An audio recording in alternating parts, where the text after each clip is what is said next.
Avec Maurice Goldman, Maurice, quelle est votre analyse après cette victoire de Concarneau à Sergent? Voilà, qu'est-ce que je vous dise? On a touché le fond, on est tombé contre une équipe qui était 100 fois supérieure. On a été dominé dans tous les compartiments du jeu, techniquement, tactiquement, physiquement. On aurait pu faire un hold-up en revenant à 1 parce qu'ils n'ont pas tué le match, mais bon, qu'est-ce que je vous dise? On est au fond du trou. Moi, je suis comme mes joueurs, là, on est d'une faiblesse incroyable. Pour l'instant, on n'a pas le niveau national, on est dernier ce soir. Il va falloir être costaud. Voilà. Maintenant, on ne peut pas descendre plus bas. On est au fond de la piscine, comme on dit. On est tombé contre une équipe qui nous a dominés, mais il n'y a rien à dire. C'est la première fois depuis que j'entraîne en national là, qu'on se fait dominer comme ça. Donc on a déjà un avant-goût la semaine dernière. On a fait le même type de match pour se qualifier en Coupe de France contre Champagnol. Mais là, contre une équipe comme ça passe pas. On est faible. Hein. Wow, il va falloir que je trouve les solutions. Je ne sais pas encore comment je vais faire. Bon, il y a encore d'autres joueurs qui piaffent là, mais quand même, on n'a quand même pas le niveau là. C'est quand même inquiétant. J'espère que les joueurs vont regarder un peu la vidéo et se rendre compte qu'il va falloir se mettre à bosser. Hein, parce que c'est pas possible d'être si faible que ça. Il y a des joueurs qui sont en dessous de leur niveau là. Donc il va falloir trouver la solution. Pour l'instant, je suis comme tout le monde. Là, je suis sonné. Mais bon, dès demain, on se remettra pour essayer de faire quelque chose contre Bastia. Mais c'est sûr qu'il y aura beaucoup de changements parce que si on continue comme ça, on y va tout droit. Hein. Voilà, donc il n'y a pas trop de déception par rapport au résultat. Les deux derniers matchs, on avait perdu 1-0, mais on ne méritait pas. Mais là, on mérite d'en prendre une valise. Hein. Heureusement qu'ils ne marquent pas le deuxième. Bon, c'est un score qui est peut-être trompeur. Quand les gens voient ça, ils vont dire encore 1-0, Belfort perd 1-0, mais on peut en prendre 5-6. Hein. Il n'y avait qu'une équipe sur le terrain. C'est ça qui m'inquiète le plus. Donc il va falloir regarder la vidéo, se faire mal toute la nuit, là, je pense. Et puis, ça va laisser la chance à ceux que je ne mets pas. Donc pour l'instant, je suis aussi mauvais que mes joueurs. J'ai fait les mauvais choix. Présenter une équipe comme ça, c'est impensable. Donc le premier responsable, c'est moi. Et j'ai encore une solution de rechange, c'est de mettre justement ceux qui ne jouent pas et puis qui ne comprennent pas pourquoi ils ne jouent pas. Donc contre Bastia, il y aura forcément du changement. Maintenant, j'espère que ceux qui ne jouent pas vont nous apporter ce qui nous manque. Hein. Mais bon, il y a quand même du souci à se faire. Voilà. Et on a aussi l'impression qu'il y a une différence entre les très bons contenus à l'extérieur ces dernières semaines et puis l'incapacité pour l'instant à marquer un but à Sergent. Ouais, bon, c'est sûr, mais on ne produit pas de jeu. Quand vous voyez l'équipe en face, ça joue, il y a du jeu à 2, à 3, ça joue dans les pieds, nous on fait que de balancer. On a un milieu de terrain inexistant, on n'est pas capable de se faire trois passes, on ne maîtrise pas, techniquement on ne maîtrise pas. Face à une équipe comme Concarneau, qui a bien joué, il n'y a rien à dire. Non, non, mais c'est l'inquiétude, elle est là, c'est qu'on n'arrive pas à faire le jeu.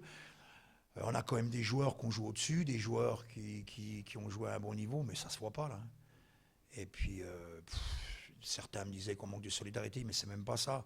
Quand vous tombez contre une équipe qui est tellement meilleure que vous, on n'a fait que de courir après le ballon. J'en veux même pas à mes joueurs parce qu'ils ne se sont pas battus, c'est même pas ça, c'est qu'on est tombé sur plus fort que nous. C'est ça qui m'inquiète le plus. Pour l'instant, on n'a pas le niveau, on n'a même pas le niveau.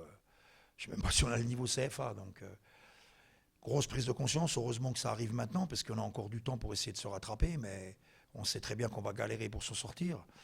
Mais bon, surtout que ce n'est pas un accident. Si encore c'était un accident, bon, on a toujours notre défaut de ne pas marquer, là, parce que même sur ce match-là, en étant dominé, on peut en mettre au moins un, mais on ne marque pas la plus faible attaque du championnat. Mais là, ce n'est pas pour ça qu'on a perdu, c'est qu'on a été inexistant et dominé dans tous les compartiments du jeu. Donc bravo Concarneau, qui a une très belle équipe. Mais bon, on va relativiser ça, parce qu'en discutant avec les gens de Concarneau, ils m'ont dit quand même que c'est la plus faible équipe qu'ils ont rencontrée. Parce qu'on se dit les choses à la fin, bon, on n'est pas là pour se cacher derrière je sais pas quoi. Hein. C'est la plus faible équipe qu'ils ont rencontrée, et moi je pense que j'ai jamais vu mon équipe être aussi faible. Et quand je dis mon équipe, c'est les joueurs plus moi. Hein. Donc il va falloir qu'on se remette sérieusement en question, parce que là pour l'instant, on est à notre place, on est dernier, il paraît ce soir. Et ben voilà, il va falloir trouver les solutions. On va voir si je suis un bon entraîneur. Un bon entraîneur, il doit être capable, quand c'est la crise comme ça, et puis qu'on est vraiment existant, de trouver les solutions. Mais c'est compliqué là, hein, parce que bon, on a tous la tête dans le sac, ce qui est normal. Mais autant j'étais frustré après les deux matchs qu'on avait perdus, autant là on a ce qu'on mérite. On est tombé contre meilleur que nous. Donc la seule solution qu'on a, c'est, j'en rigole, mais c'est pas marrant. On a encore quand même des joueurs qui ne jouent pas depuis un moment. J'espère que ceux-là, ils vont saisir leur chance et puis démontrer que je me suis trompé. Et on va recevoir Bastia et essayer de faire un truc. Voilà. Heureusement, ce qui est bien au foot, c'est que chaque semaine, tout est remis en question. Et là, bon, demain, je pense qu'au décrassage, ça va pleurer un peu. Mais dès lundi, on va se mettre en condition pour essayer de faire quelque chose contre Bastia.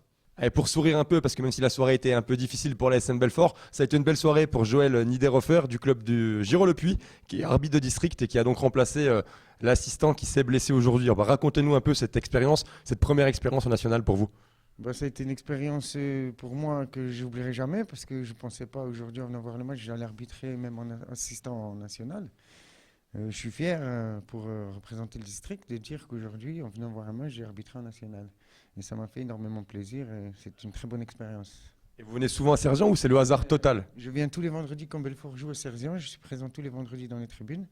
Et donc aujourd'hui, j'ai été fier de remplacer l'assistant qui s'est claqué. Alors du coup, qu'est-ce que vous en avez tiré d'habitude? Vous arbitrez à quel niveau? Quelle est la différence? Moi, j'arbitre en district. Quelquefois, on a l'air 3 à la touche. Et là, la différence, c'est quand même du professionnel. Et on voit tout de suite au niveau du jeu, c'est plus rapide. Au niveau de l'intention du jeu, les fautes, les arbitres. Nous, en district, on aurait sifflé quelques fautes aujourd'hui que lui a laissé jouer parce qu'il a estimé que ce n'était pas assez fautif pour lui. Eh ben, merci beaucoup, puis c'est la preuve qu'on est récompensé quand on vient souvent au Stade Sergent. Merci, monsieur Niederhofer.